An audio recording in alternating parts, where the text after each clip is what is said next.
Defiance is a sci-fi third-person shooter MMO that was developed by Trion Worlds and launched in April 2013 for PC, PlayStation 3, and Xbox 360.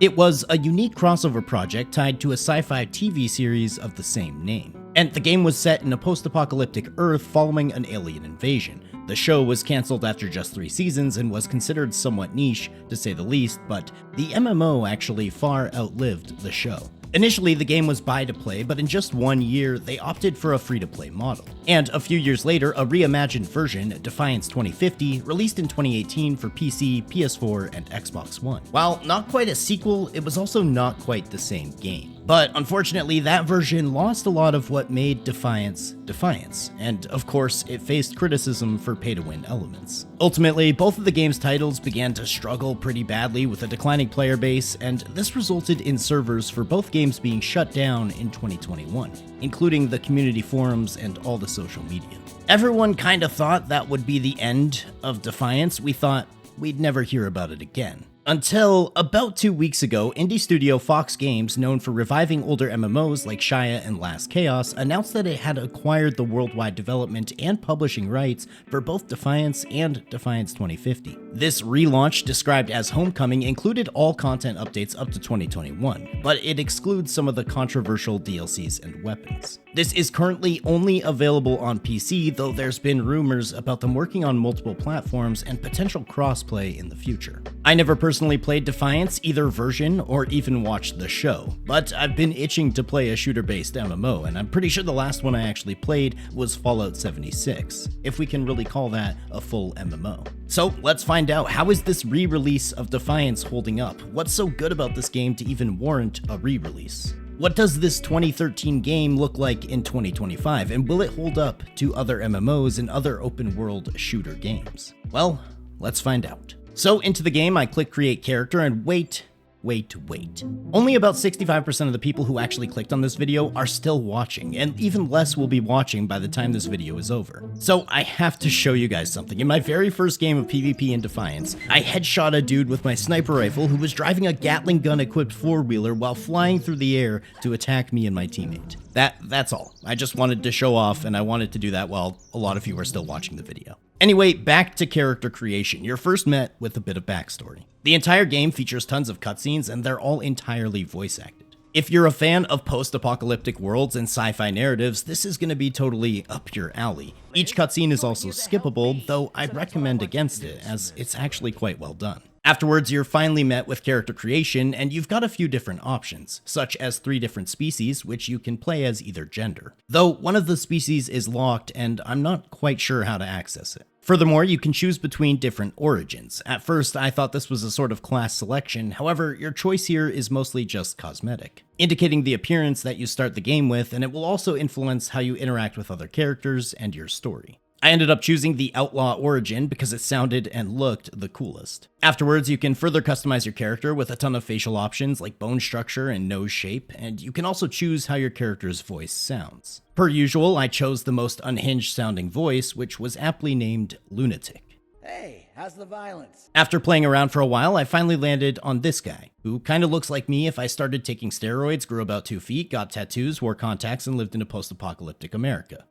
What I'm saying is, this guy looks nothing like me. I named myself Waydot and hit create character, which plops you right back into the cutscene to continue explaining the story. Basically, immediately after, your ship starts going down, and you use one of these evacuation pods to try and make it to the ground safely. On the ground, you're introduced to Cass, who finds you, and she's one of the main narrative characters, as she's the one who finds your pod. After that, your character auditions for A Brilliant Mind 2, Electric Boogaloo. And this is how you're introduced to your ego device. Your environmental guardian online device, which is basically your user interface, and sometimes she talks to you.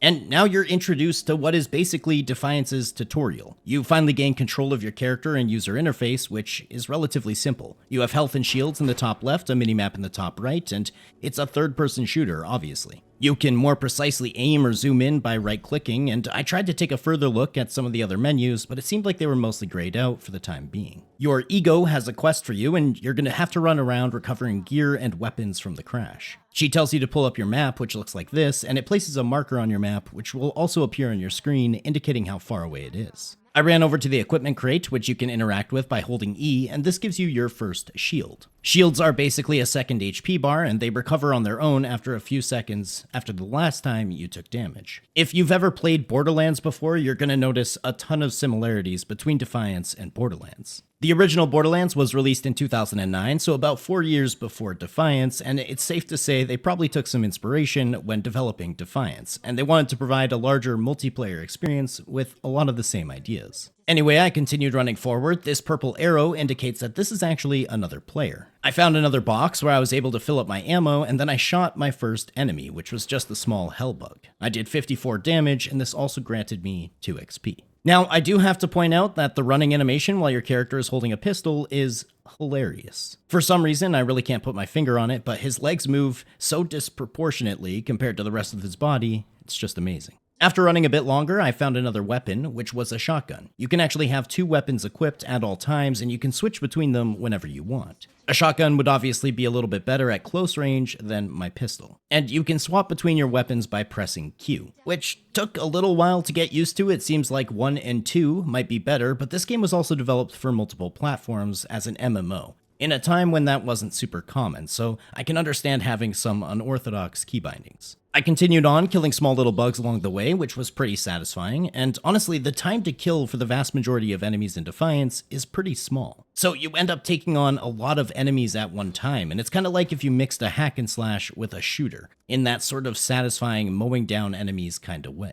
It's not quite on the level of Doom or Gears of War, but I'd say it's more akin, once again, to Borderlands. Anyway, next up I found some grenades, which I equipped. You can have 5 grenades at a time, and as you venture throughout the world, you'll find many different types. Some will deal more damage, some will provide utility, or slow down enemies. I actually didn't use grenades all that often, though they definitely come in handy in certain situations. Next up, you're introduced to your ego powers. Basically, there are 4 main powers: Cloak, Blur, Decoy, and Overcharge. These powers can be essentially specialized into and upgraded, and from those powers you can actually specialize further and really hone in on your preferred playstyle. You do this through what is essentially a talent tree. The Cloak power obviously makes you invisible, allowing you to sneak up behind enemies and attack them. The Overcharge power gives you increased weapon damage for 15 seconds. The Decoy sends out a decoy, which looks like you and baits the enemies to attack it instead. It's basically Mirage from Apex Legends, if you ever played that. And finally, the Blur power, which allows you to move at increased speeds and even charge at the enemies to deal a decent chunk of damage. You can, at some point later into the game, unlock all of the ego powers. However, at the beginning, you have to choose just one. You gain these ego units to specialize into your ego grid by leveling up your ego power. That's what your experience bar indicates. Every time you fill this bar, you'll actually gain 10 ego levels and 1 ego point. This actually goes all the way up to an ego level of 6,000, which is currently the max level. I chose to start with the Cloak power, as I figured stealth would come in handy more than the other powers. Though, in hindsight, I honestly didn't use my ego power very frequently. I usually just forgot about it, if I'm being completely honest. Anyway, the tutorial continues forward and leads you to a mutant outpost where you have to clear out all of the enemies and interact with some of the objects in the area. This is where I really realized the importance of headshots. They deal a ton. Like a ton more damage than body shots do. Generally, if you can, you want to always aim for an enemy's weak spots. This can be different depending on the type of enemy that you're fighting. I tried getting closer and using my shotgun a bit, but honestly, it just seemed to do less overall damage than my pistol. So ultimately, I ended up switching back. But after completing this mission and a short cutscene, you're finally placed into the actual game. The entire world map takes place in California, and it might look small from this angle, but this place is pretty massive. It can take a very long time if you were to run from the top of the map all the way to the bottom. One important thing to note now is that you're going to be playing with quite a large amount of players on the same map. I've heard rumors that there are upwards of 3 to 4K concurrent players online at the same time, all interacting in the same world, which is pretty crazy, considering that Fallout 76 only allows for like 24 players in a lobby. Either way, this is pretty cool, and I was really excited to delve deeper into Defiance. Now, I was finally free to look through some of the other interfaces. Most didn't really make much sense to me at the moment. I found my inventory and also a boost section where it seems like you're able to boost yourself and others in regards to gaining experience and in-game currency by paying with real-life money. That's kinda lame, but it's 2025 and this is a free-to-play MMO, so what can you expect? I took a quick look at the in-game shop, which also features cosmetics and increased inventory space and resources. But This is Defiance. This is the main game. The graphics, while a little outdated, definitely still hold up, and are very reminiscent of Fallout, which makes sense considering the post-apocalyptic setting. Despite some minor server hiccups from time to time, the game runs really smoothly, though I heard that they had a pretty rough first week regarding server issues. At least in my time playing, those seem to be relatively patched up for the moment. I continued following my quest markers forward until I came across the actual crash site of the ship that I was on previously. Along the way, you investigate other crash pods to find other survivors. Afterwards, you're directed towards the rally point, and this is the first sort of base that you come across. This will act as your first fast travel location. It features ammo, repairs, and even a shop where you can buy other weapons and items. And this is where you'll really start getting your first quests or missions. I talked to the sergeant boss man in the area, and he tells me that I need to go take care of some snipers. And after talking to him, I was rewarded with a new pistol. This one was green, which means it's better than mine, which was white. There's actually 6 item rarities in Defiance, from white to orange and yellow, and common to legendary and supreme. Now, I'll be honest, so far this just seems like a single-player game in which there are also a bunch of other players roaming around. The cutscenes, the questing, the combat, everything felt very single-player. I was not ready, I was not prepared for what was about to take place. You see, as I made it up to that ridge and to the snipers and started fighting, you'll notice that at the top of my screen, there's a mission tracker, which shows how many objectives are left in the quest. You might also notice that despite me not directly interacting with the mission's objective, the quest was completed. And that's because there are multiple other players also on this exact same quest in the area. Basically, every quest you come across like this is a world quest. The vast majority of the story, the main missions, etc. can be completed by multiple people at the same time. There are some certain situations where you'll find yourself in an instance, but this is definitely not the norm. Most of the quests that I completed in Defiance were actually done alongside other players. I'm not really 100% sure how the scaling works in this regard. It seems like as there are more players added to the quest, more enemies can appear. Though don't quote me on that, as all of these quests are 100% completable, even as a solo player. But this really roped me into the game. All of a sudden, I was invested in helping others and finding people out in the world. And now, me and a couple of other players were trying to take down this boss as waves of enemies kept coming. We eventually managed to take him down and complete the mission, which results in a progress screen where you can actually compare how much you contributed compared to the other players in the area. It shows how many enemies you killed and gives you a score, which ultimately results in experience. And from that point on, I was hooked. This is basically what I thought Fallout 76 was going to be like. A large shared open world with group missions and the ability to play with large groups of other players constantly. This is what a shooter MMO really should look and interact like. Not just some central player hub where everyone groups up into small groups and does missions, and not some tiny server that only allows for 24 players, but instead a massive open map allowing for thousands of players to be teaming up and doing potentially hundreds of missions or objectives across the entire expanse. When I talk about the MMO part of an MMORPG, that's the sort of feeling that games need to grasp. I couldn't wait to continue playing. Anyway, my next quest was pretty far away, so I was prompted to summon a vehicle, which you can do by pressing V. This summoned a little four-wheeler, and you can do this basically anywhere and anytime. Trust me, you want a vehicle to get around in this game, because as I mentioned, it can take a long time to get from one part of the map to another, especially if there are no nearby fast travel locations. You'll see what I mean later on. Now, the actual driving is okay.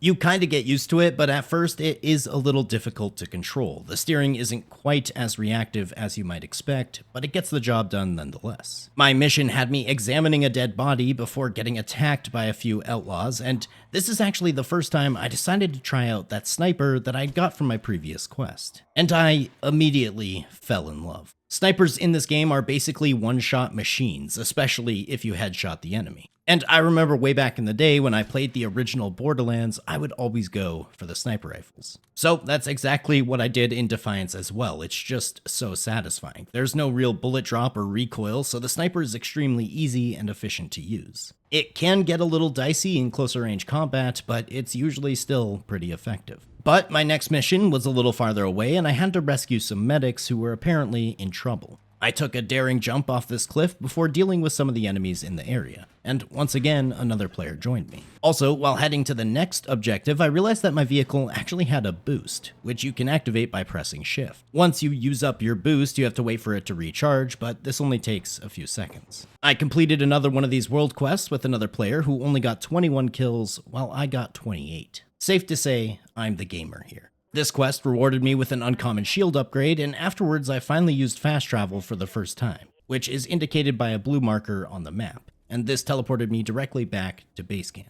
Here, I finally took a look at the full map, and as you can see, there's a lot of indicators. The small little yellow marks are side missions and side objects, there are exclamation marks indicating main quest or main story, and there's also specific quests known as episodes, which will tie in directly to episodes from the actual show. On top of that, there are these red indicators, which act as sort of world events that you and a bunch of other players can take part in, which once again we'll see later on. But at this point, I just kept doing mission after mission, traveling from place to place. The combat for me really carries this game. As long as I'm constantly killing bad guys, I was pretty much having fun the entire time. At this point, I was around ego level 50, and these levels really start to pour in quickly. I could imagine it would take quite some time to get up to 6,000, but you constantly level up so frequently that you almost don't even notice. The game was also definitely starting to become a bit more challenging, specifically when doing this mission where I had to secure this arc fall.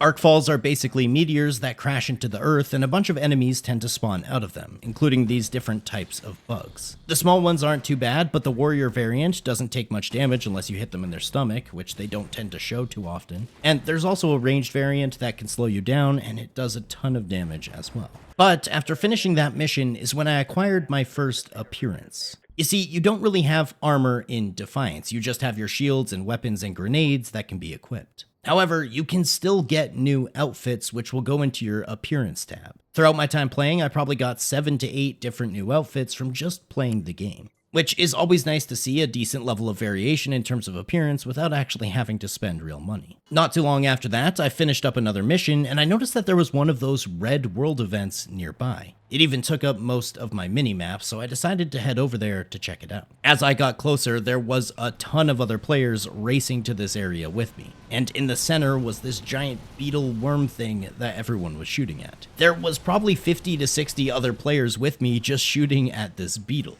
and this is basically Defiance's raid function. These open world arc falls, as they're called, are events that happen seemingly randomly across the map with no set time, and everyone shows up to help take down the boss. Apparently there are a few different variations of the boss, and some are more difficult than others. Despite the fact that I barely even shot the boss and hardly participated, I actually got a huge chunk of XP, and even a loot crate which inside had 2 sniper rifles. One that was rare and one that was epic. Both were huge upgrades compared to the sniper I was using prior. I didn't participate in any other arc falls during my playthrough because most of them were way too far away. But this was completely awesome. I was so stoked to take part with such a huge group of other players and to also get some awesome loot as well. After that, I actually got myself a new cop outfit, and honestly the hat was the only part I really cared about, but I felt like I was starting to look a bit cooler. And then I participated in an instanced mission, which acted sort of like a dungeon that I had to clear my way through all the way to the end.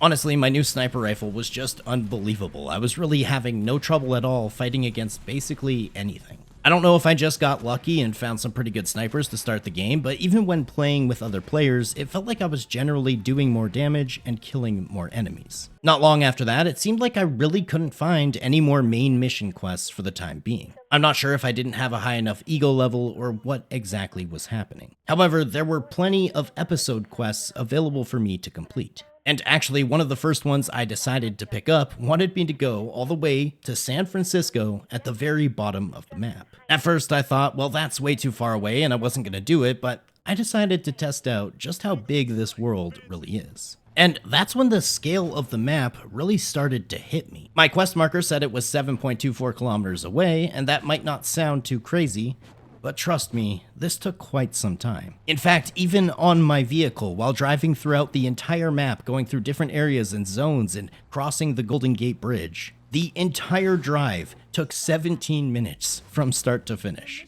Along the way, I passed tons of events and quests and players and bases and towns and enemies and content, and honestly, I was pretty shocked. But that was basically the end of my first day of playing. And the next day, when logging in, I was ego level 116 and ready to continue on doing more missions. And I also wanted to try some PvP, as apparently Defiance features a battleground-esque PvP system with games like Domination and Deathmatch. Day 2 went really well. I participated in a huge bug raid against this farm with another player, where I ended up getting 80 kills for the whole mission. After that, I fought against an enemy known as a Mega, which was the first time my headshots didn't really seem to do much damage. I also started fighting against these Rioter NPCs in a ton of missions who are exceptionally annoying to deal with as they stay behind their shields. The best method I found was to try and jump on top of them and shoot down. But sometimes missions will send like 5 to 10 of these dudes at you at the same time, and it's definitely a hassle to deal with them all. I also found this cool collider weapon, which I didn't really understand. It appears like a fist weapon, and apparently it drains life and shield from enemies. But I ended up just switching back to my sniper and SMG combo.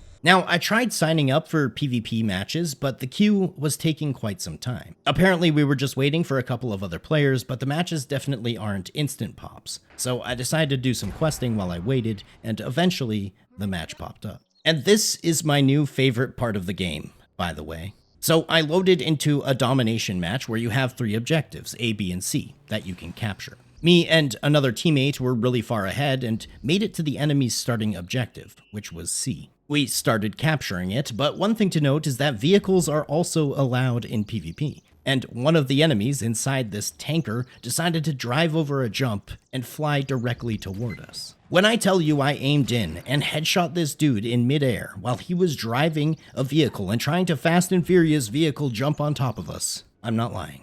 This is my peak, by the way. I'm never living this down. The rest of the game continued on. I got a couple more kills, but nothing would compare to that first moment. Let's watch that again just to make sure we got it.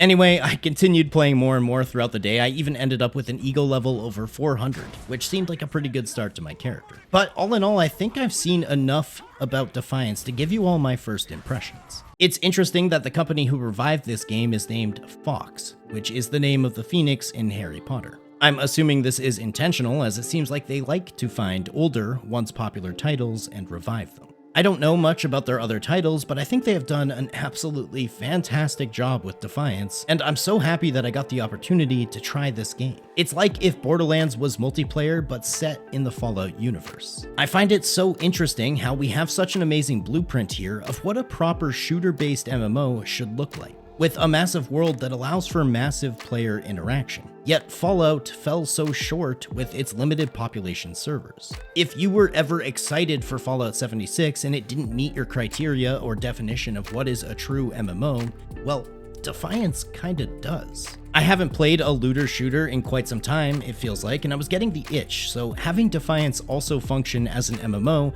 well, it was the perfect game for me at the perfect time. I highly recommend you guys check it out, and it sounds like Fawkes is interested in really progressing this game forward with updates, and there's a ton of potential for future content that all sounds pretty amazing. As for some negatives, I mean, the graphics are a bit outdated. The servers are not perfect. It's still only available on PC, and there's definitely a bit of a pay-to-win monetization strategy.